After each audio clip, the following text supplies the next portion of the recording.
Hi everybody, it's Honest John again, and it's time for another sports talk video.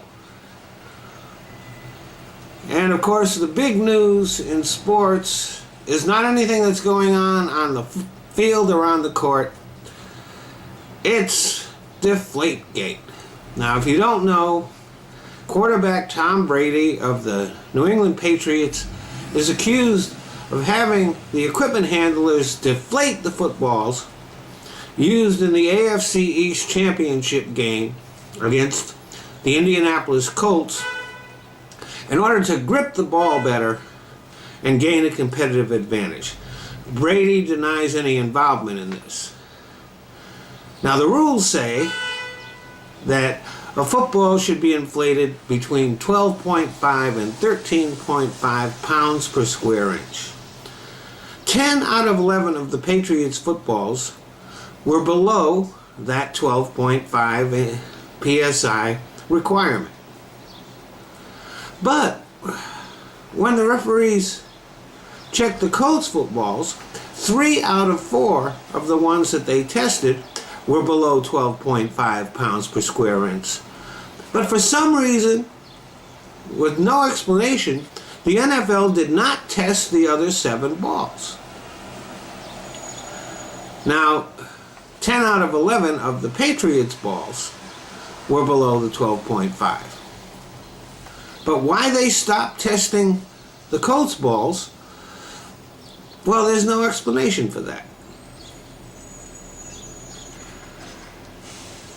There is also no explanation why the NFL allowed the Patriots to keep possession of the balls right up until game time instead of having the league be in possession of them. So the NFL hired a lawyer, Ted Wells, to investigate and issue a report, which he did. And essentially the report says that, well, they couldn't come up with a smoking gun. They really can't prove anything. But they suspect that the Patriots did deflate the balls and Tom Brady was involved. Now, Tom Brady had made it known publicly that he preferred the balls that he used to be at the low end of the legal limit. So there certainly was no need for him to actually tell the equipment manager to deflate the balls. They knew that he preferred them at the low end of the spectrum. And it could be that in attempting to please Tom Brady, the equipment people went a little too far, and possibly by accident. Like I said, there's no proof and no smoking gun. But in spite of the fact that there is no proof, there is evidence to suggest, but no proof, that Brady was involved in these things. Roger Goodell, the NFL commissioner, has taken away 2 of the Patriots' draft picks and fined the organization a couple of $1 million. And Tom Brady has been suspended for 4 games. Now, that may seem like some to be an appropriate punishment. However,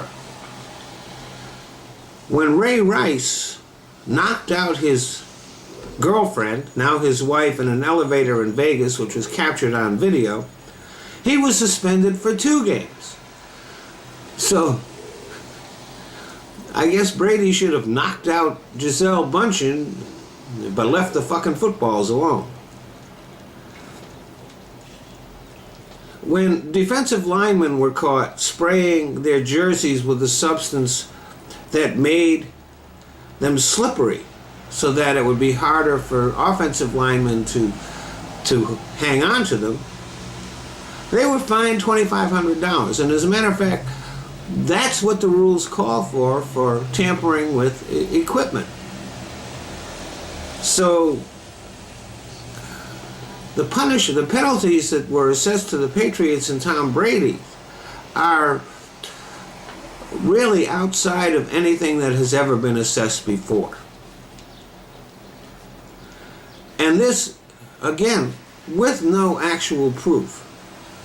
Now, Brady and the Patriots will appeal the penalties against them, but it appears that this is going to eventually wind up in court, where the NFL has a history of losing. Thanks for listening.